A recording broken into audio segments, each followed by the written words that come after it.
All right, here comes the former president as he gets ready to enter court for his criminal trial in Manhattan. Let's wait a moment and see here if he addresses the cameras. There is a gag order in this case, but because it is a criminal proceeding, he's required to be here. Let's listen.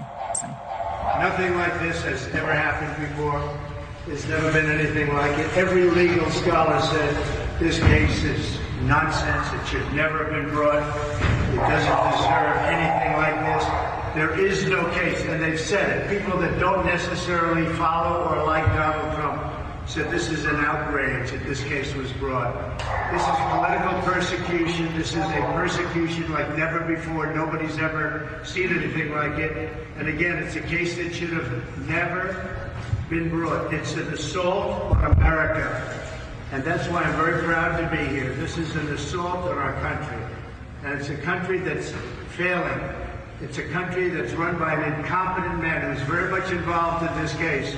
This is really an attack on a political opponent. That's all it is. So I'm very honored to be here. Thank you very much. All right. Former President Trump will now enter the courtroom for day one of his criminal trial, the hush money trial, and jury selection. The task today will be to seat a jury of 12 New Yorkers in this case. This is the 13th day in court for the former president today. The first criminal trial of any former U.S. president. He faces 34 counts in this case. So now jury selection will get underway. The trial is expected to last 6 weeks at the very least. So the president will have to balance being in court, which he is required to do in a criminal trial, and the necessity of being out on the campaign trail. Wednesdays will be off days for the court, and the former president can also campaign on the weekends. Here to talk more about the trial, Florida Representative Byron Donald. Representative Donalds, thank you for being with us this morning. So the proceedings now will be getting underway, and we'll be following that throughout the morning. First of all, your response to the former president's reaction there as he enters the court. No case. It's an outrage and an assault on America. Care to add to that? Well, first, President Trump is absolutely correct. This is a case where the former district attorney in New York decided not to bring it. This is also a situation where the Federal Election Commission said there was nothing to see here. So for Alvin Bragg to try to dig out some case so he can get his name ID up so he could potentially run for the governor of New York at some point in the future is outrageous, and it's a misuse of the justice system in our country.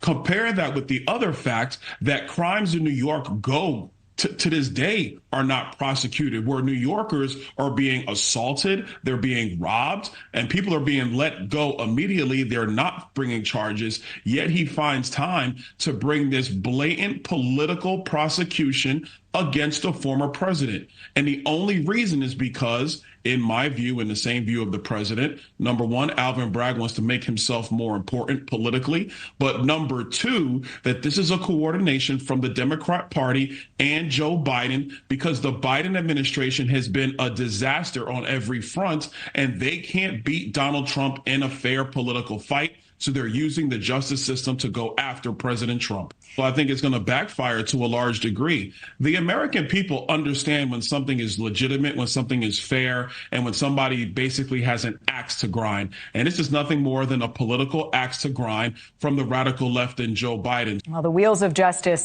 turn very slowly. And even though the former president says this case should have, if ever, been brought years ago, is a political prosecution now, or persecution now, I'm wondering, though, with something like 7 out of 10 registered voters in New York being Democrat, how optimistic are you that the former president gets a fair trial and an impartial jury in New York? Well, listen, I'm not terribly optimistic because it's not just about New York. It's about Manhattan itself. In Manhattan, President Trump won 12% of the vote. And you could tell by the jury questionnaire that Alvin Bragg is trying to make sure to get rid of anybody who even decides that they want to look at a social media post from President Trump, or they might watch Fox News, or frankly, may even watch NewsNation, and somebody who's not just bought in the tank of watching MSNBC or something like that. They're trying to get rid of those people out of the jury pool right now as we speak. So it's very, very difficult. So my appeal to the residents of Manhattan is we all have our politics. We all have our viewpoints.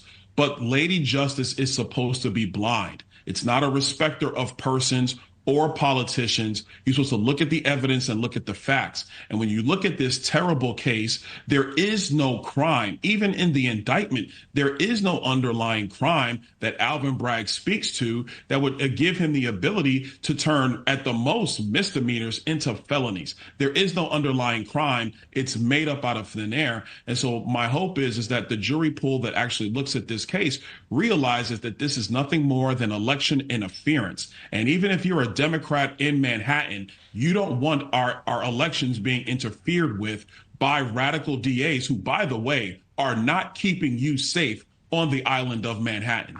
The job for prosecutors will be to prove that Trump and those around him acted with intent to defraud and to commit a furtherance of a crime. And also they claim that he and others violated election laws and mischaracterized their business records to outwit state tax authorities. Do you think he'll testify in his own defense? Is there anything left to say other than, I'm not guilty?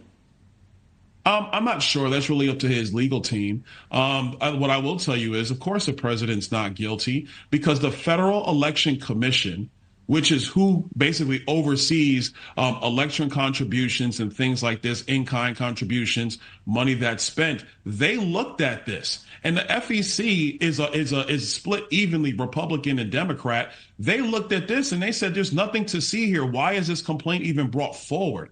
So, for the fact that the body that governs political contributions on a federal level, for that body to look at this and say, "There's nothing here. This is foolishness.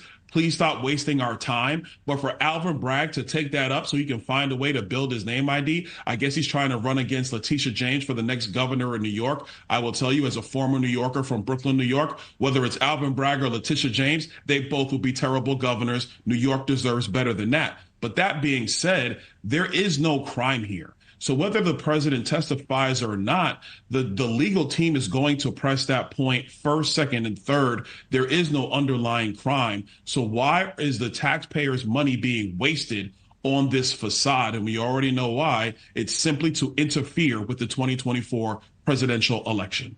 Representative Byron Donalds, thank you for your time this morning. Thank you. 2 police officers shot and killed in New York State. The latest on that straight ahead here on NewsNation Live.